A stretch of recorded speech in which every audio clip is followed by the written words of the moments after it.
Você usa cartão de crédito? Já parcelou uma compra ou pensou em fazer um empréstimo? O crédito faz parte da vida de milhões de brasileiros. Mas será que todo mundo sabe usar essa ferramenta da melhor forma? Existe uma diversidade de opções. O crédito pessoal, o consignado, o financiamento e também o rotativo do cartão, aquele que costuma ter juros altíssimos. O crédito não é para ser visto apenas como uma forma negativa, promotor de endividamento. Ele também é uma forma de permitir alçar voos maiores, como para quem está empreendendo, por exemplo. Esse é o destaque deste programa do Projeto Educação Financeira em Pauta, uma realização da Universidade Aberta do Nordeste e da Fundação Demócrito Rocha, em correalização com a Secretaria de Planejamento e Gestão do Estado do Ceará e com o apoio da Universidade Estadual do Ceará. Para falar sobre o tema de hoje, eu recebo Mariana Moura, especialista em finanças e mentora de educação financeira, e também Ricardo Coimbra, economista e conselheiro do Conselho Regional de Economia do Ceará. Olá, Mariana, tudo bem? Tudo bem, Samuel? Com você, Ricardo, tudo bem? Tudo bem, Samuel? Tudo bem, Mariana? Tudo. Vamos lá para o nosso bate-papo. A gente tem muita questão sobre educação financeira para falar, principalmente voltada ao crédito. E eu queria começar perguntando sobre essas diversas opções disponíveis, Mariana. Falei de consignado, falei de empréstimo pessoal. Assim, existe uma gama enorme, né? Como é que a gente pode destacar cada uma delas? Cada vez mais o crédito está muito acessível para os brasileiros, para as pessoas, né? A gente tem cheque especial, que é mais utilizado, cartão de crédito. E quanto mais acessível eles são, mais os juros também são mais altos, né? Então a gente precisa ser bem assertivo no momento que vai usá-los. Uhum. E quando a gente olha nessa questão, Ricardo, tem muita opção disponível, mas a gente vê que os dados atuais, né, tem muita pesquisa aí, mostram que os brasileiros acabam escorregando em algumas armadilhas. O problema são as opções, o que escolher e qual a melhor forma. Bom, é interessante, Samuel, a sua pergunta, porque assim, muitas vezes as pessoas vão buscar o crédito daquilo que está mais fácil, né?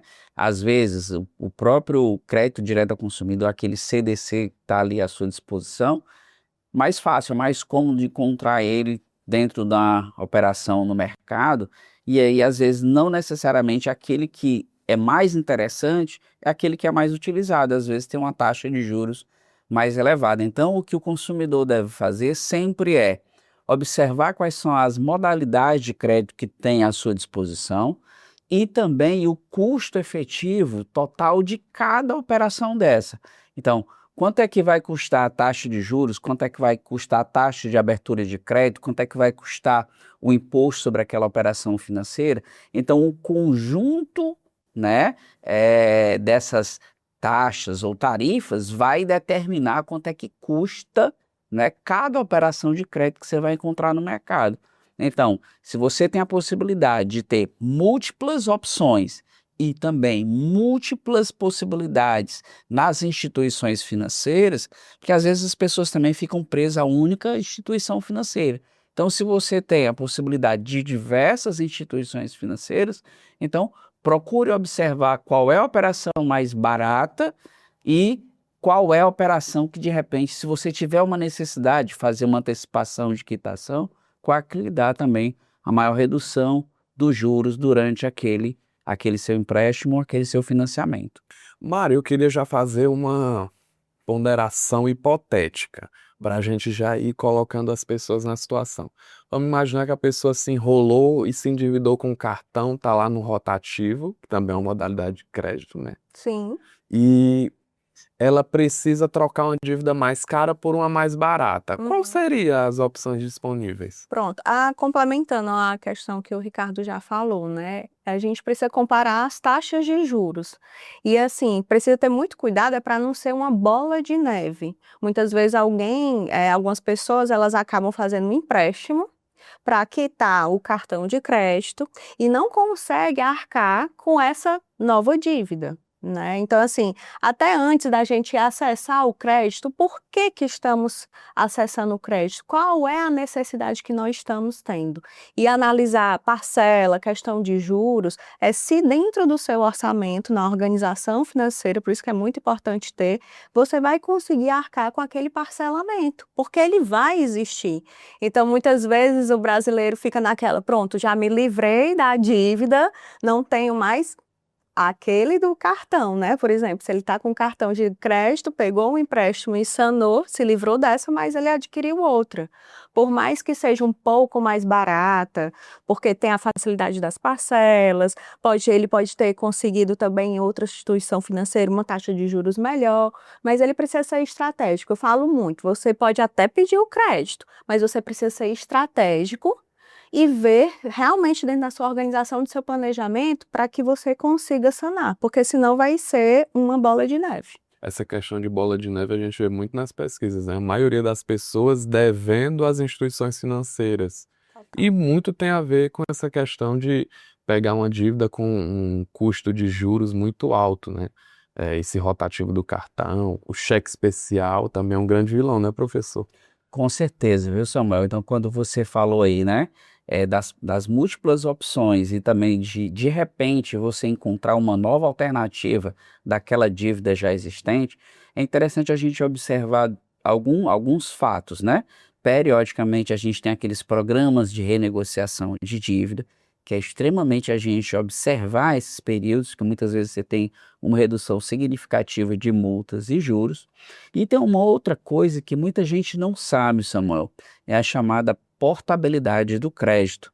Então existe, né, uma instrução normativa do Banco Central que permite a portabilidade do crédito. E as pessoas não sabem o que é isso. Elas fazem a portabilidade do celular, mas elas não sabem que pode fazer a portabilidade do crédito, ou seja, da dívida, do empréstimo ou do financiamento. Então existe também essa possibilidade. Então, se você tem uma dívida contraída num período que a taxa de juros estava num período mais elevado quando você contraiu, e se ao longo do tempo aquela taxa de juros média do mercado ou seu nível de risco no mercado ele está mais baixo, de repente você pode trocar aquela sua dívida numa outra instituição financeira. Então, tem uma determinada dívida, você acha que ela está muito cara, né? Existe também a possibilidade hoje de, se você tiver autorizado, o Open Finance, que é aquela modalidade de acesso, né, que você tem de diversas instituições financeiras.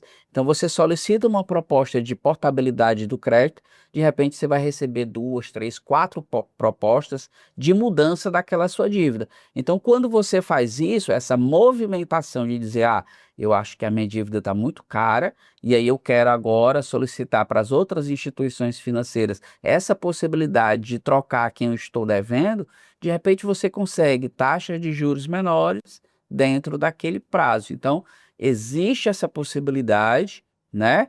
E aí talvez seja interessante em algum momento você analisar essa situação. Você só vai fazer isso se o custo efetivo total da tua dívida ele diminuir, se ele for menor e ele se encaixar como aquilo que a Mariana falou, dentro do seu orçamento.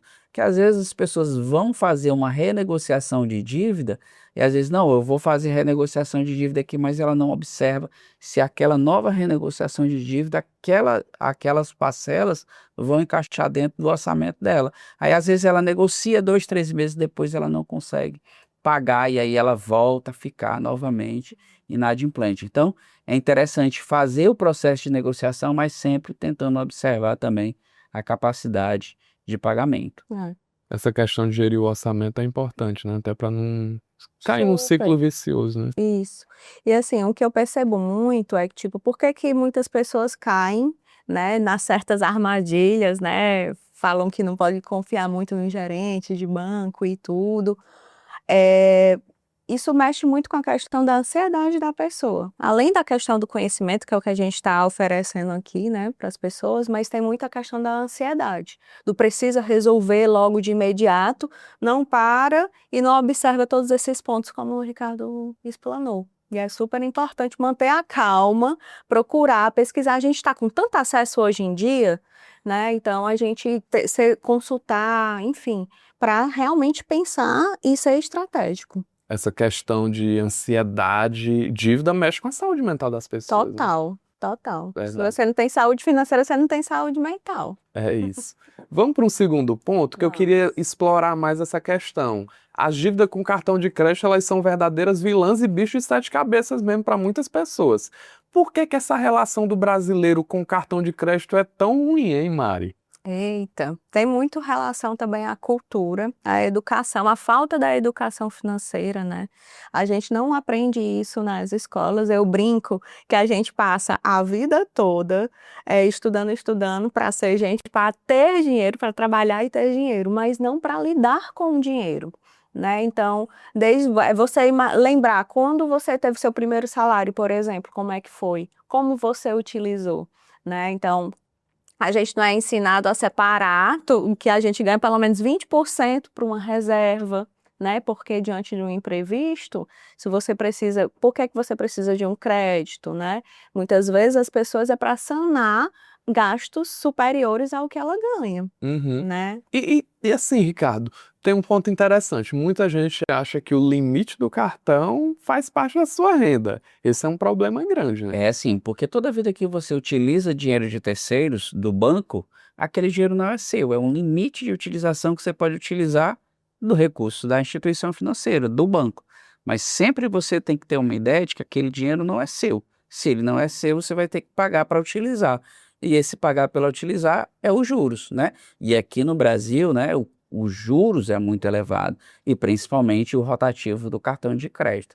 E recentemente o Banco Central, né, ele lançou novas operações do Pix. E uma dessas operações do Pix é para concorrer com o cartão de crédito. Então você agora tem a possibilidade de fazer o parcelamento no Pix. E aí você vai utilizar que limite de crédito? O limite da sua conta. Então, se você tem um limite de conta, né, para que você possa utilizar no seu dia a dia, quando você tem uma necessidade e você vai pagar aqueles juros, no Pix, que você agora também vai ter a possibilidade, você vai utilizar parte daquele seu limite de conta para parcelar as suas compras. Só que aí você não vai fazer isso pela operadora do cartão de crédito. Quando você faz isso pela operadora do cartão de crédito, a operadora do cartão de crédito ela cobra uma taxa, não só da empresa da qual você está comprando, né? Mas quando você tem a necessidade de não pagar, ela lhe cobra uma taxa de juros. Então, daqui a um pouco você vai ter que estar comparando a taxa de juros do rotativo do cartão de crédito com a taxa de juros do rotativo que você vai ter na sua conta, que você vai fazer o parcelamento via Pix. Então, é interessante sempre observar nessas novas formas de pagamento e essa movimentação de operações que são substitutas, né? Ou seja, você pode agora estar substituindo o cartão de crédito parcelado, o rotativo, pelo Pix, né? Também na mesma modalidade. Então, existe agora também uma certa disputa por esse tipo de usuário da modalidade. A gente pode dizer que essa seria uma alternativa interessante em questão de juros, oportunidade, Ricardo? Dá para Tem que entender isso? observar a taxa, né? Vai ter que observar o custo efetivo de uma operação e da outra. Aí, às vezes, as pessoas perguntam, sim, mas aí você está falando do custo efetivo da operação e não é a mesma taxa de juros para todo mundo? Não. Cada pessoa tem um nível de risco, né, que a gente chama de rating, né? Então, um ranqueamento. Então, se você tem mais operações na instituição, se você tem um limite de vinculação maior com a instituição, você tem várias operações, você já fez outros créditos, já pagou em dia, né? Se você tem bens como garantia das operações, então tudo isso vai melhorando o seu nível de relacionamento com a instituição. É assim que eles chamam, nível de relacionamento com a instituição, mas é a sua capacidade de honrar com o pagamento. Então, se o seu rating, ou seja, a sua classificação, ela for boa, você paga menos juros. Se a sua classificação ela for ruim, você paga mais juros.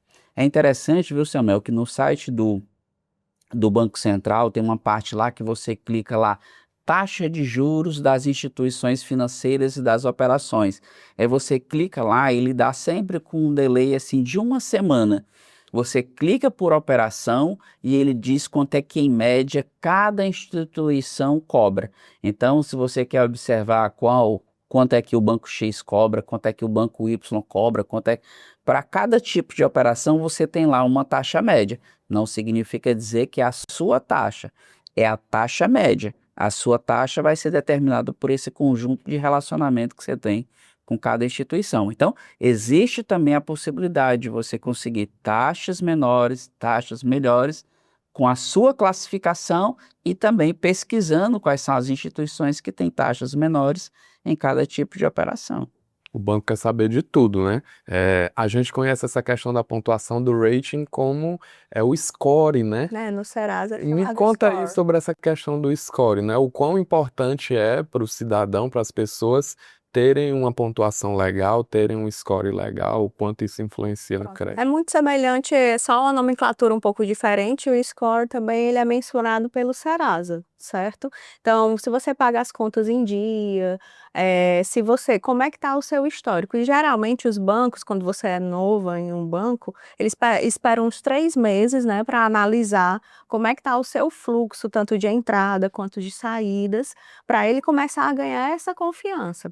Já tive clientes, eu pego e pergunto, bate o print de quanto é que está a taxa no mesmo banco, já fiz com 3 clientes, aí se confirma isso que o Ricardo falou, mesmo banco, taxas diferentes, né? Então, o score, ele é como se fosse hoje uma referência e o seu CPF, até o CNPJ é consultado pelo Serasa também.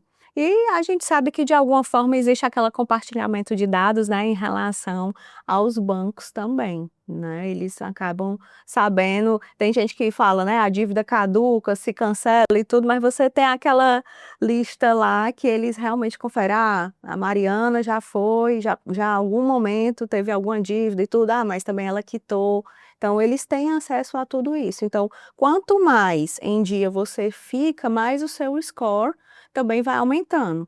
Se você paga uma conta em atraso, isso já pode também reduzir, Uhum. certo? Agora vamos para outro ponto, né? Para quem está pensando em investir em um negócio, né? Quais seriam, Mariana, as modalidades de créditos mais vantajosas? Aproveitar a oportunidade em bancos de fomento, aqueles públicos, pode ser também uma estratégia? Pode ser também. Existem várias possibilidades, né? Muitas vezes o BNB, BNDES, eles solicitam um plano de negócio para ser aprovado, né, para a análise, e eles analisarem o plano de negócio e fazer essa avaliação para conceder um crédito, né? Mas volto a dizer, assim, o crédito ele é muito importante porque ele vai te dar escalabilidade, né? Escalar o teu negócio, isso vai ser muito bom. Porém, com organização e planejamento. Você incluindo aquele valor que você vai ter, né, da sua parcela, desse futuro empréstimo que você vai fazer para investir no seu negócio, né, para ter o capital de giro, para conseguir fazer também as compras, né, do mês. E aí a gente sabe que para ter o retorno do investimento é com o tempo no negócio, né? Então existe sim muitas acessibilidades, né? Você fazer também contas para quem não tem uma estrutura de plano de negócio muito estruturado, para quem é microempreendedor, fazer conta de conta PJ em algumas instituições financeiras e analisar quais são essas taxas de juros também e quais são os tipos de empréstimos que eles podem conceder, que geralmente no CNPJ é um pouco mais em conta do que o de pessoa física, né? Sim, com certeza. É interessante, viu, Samuel, isso que você está falando, porque a gente pode ter captação de recursos, tanto nas instituições privadas como nas instituições públicas, né? E também, aqui no caso do estado do Ceará, tem um produto que é bastante interessante, que ele foca principalmente naquele pequeno empreendedor, né? Tanto no estado tem, como na prefeitura de Fortaleza tem, e algumas prefeituras do interior também tem. São programas de empreendedorismo e de financiamento a esse empreendedor. No caso do estado do Ceará, a gente tem o Ceará Cred, né?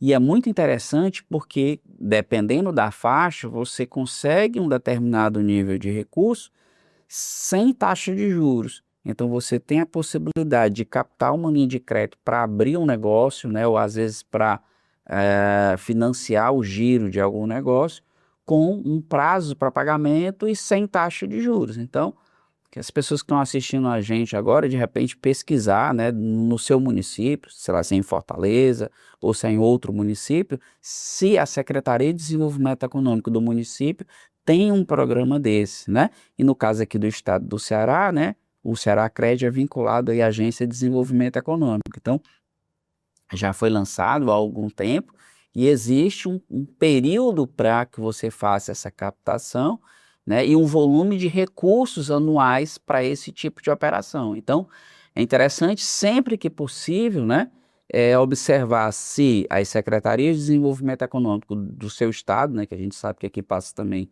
em outros estados, tem, né, programas semelhantes a esse né, Incentivo, de né? incentivo e de fomento. E a nível federal, a gente tem um que é muito conhecido, que é o Crédito Amigo do Banco do Nordeste, né? E a Caixa Econômica, recentemente, também lançou um, né? Baseado nos moldes do Crédito Amigo. Então, na perspectiva de você possa ampliar e desenvolver os setores de atividade econômica com taxas de juros subsidiadas, né? O interessante desse crédito subsidiado é que ele é um microcrédito, mas que você já vê que tem um efeito importante na economia, né? Ele realmente promove essa escalada do negócio, né? É interessante para o Estado, né? Ele abrir mais empresas, teoricamente, é abrir oportunidades também de emprego. Então, realmente, esse incentivo pode existir no seu estado, na sua cidade, porque o governo ele quer realmente fazer com que os negócios aconteçam. Uhum. Olhando num outro ponto, agora a gente está num período de juros muito altos na economia, né? Taxa Selic que permaneceu por um patamar recorde de 15% ao ano por um longo período. Eu queria saber, assim, de começar contigo, Ricardo, perguntando assim, quais os principais efeitos dessa questão, dessa Selic em alta para a economia real, né? Como é que o cidadão percebe essa sopa de letrinhas gerando efeitos na vida real? Quando a gente fala de Selic, né, as pessoas às vezes sentem que é muito distante delas, mas está ali no seu dia a dia. Então, se você tem dinheiro sobrando, ótimo, porque você vai ter uma boa remuneração daquilo que você aplica. Mas se você está precisando de dinheiro, isso vai fazer com que o custo da captação do crédito seja mais elevado. Então, a gente está falando aqui de diversas operações de crédito. Então, toda vida que a taxa Selic está num patamar mais elevado, essas taxas dessas operações elas ficam mais caras. E se essas taxas elas ficam mais caras, o crédito fica mais caro. Então, não só as pessoas físicas, mas também as pessoas jurídicas tendem a pegar menos recursos nas instituições financeiras. Por quê? Porque fica muito caro. Fica muito caro para comprar, fica muito caro para financiar o processo produtivo. Então, toda vida que a taxa de juros está alta, ela retrai a atividade econômica. E ela faz isso, na maioria das vezes, para quê? Para tentar conter o crescimento do processo inflacionário. Então, a inflação ela sobe não só por variáveis internas, como também externas, como no caso de guerras, né? Então, quando a gente tem guerras que impactam de forma significativa na elevação dos preços, como dos combustíveis, que afeta toda a cadeia produtiva, o Banco Central utiliza a taxa de juros como um mecanismo de tentar conter o crescimento da inflação. E o impacto disso é sobre o ritmo da atividade econômica. A atividade econômica fica mais retraída. Por quê? Porque com o crédito mais caro, o consumidor compra menos, principalmente parcelado, e as empresas investem menos nos seus processos produtivos, porque também comprar máquina e equipamento acaba também ficando muito caro. Olhando desse ponto de vista, Mário, você acredita que essa questão de juros em alta tem prejudicado muitas empresas, muitos consumidores, que a gente vê aí de recorde de pessoas e até empresas inadimplentes, né? Sim. Isso prejudica realmente? Porque também tem muita questão da falta da organização e do planejamento que faz geralmente o empreendedor e o brasileiro recorrer ao crédito. Por mais que as taxas de juros estejam altas, existe essa cultura, esse hábito de estar recorrendo e aí acaba tendo essa dificuldade no manejo no dia a dia, Uhum. entende? E a gente vê isso na quantidade de empresas que fecham as portas bem Isso. no comecinho. Exatamente, exatamente. Sem um planejamento, sem você entender realmente qual é o seu custo fixo, qual é o seu custo variável, né? Para que você consiga até estipular qual vai ser a sua receita média. Você precisa ter uma meta financeira, né, de receita para que você pague pelo menos seus custos fixos. Se você realmente não conseguir arcar com isso, o acesso ao crédito vai sendo cada vez mais solicitado, independente se estiver com juros altos ou juro baixo, né? Então, você acaba querendo salvar o seu negócio, a sua situação financeira, né? Mas sem planejamento você volta à bola de neve, como a gente citou no início. Uhum. Ricardo, essa questão do internacional, às vezes as pessoas não entendem do efeito prático que gera no local, né? Uma guerra que está acontecendo do outro lado do mundo, ela gera tantos efeitos aqui.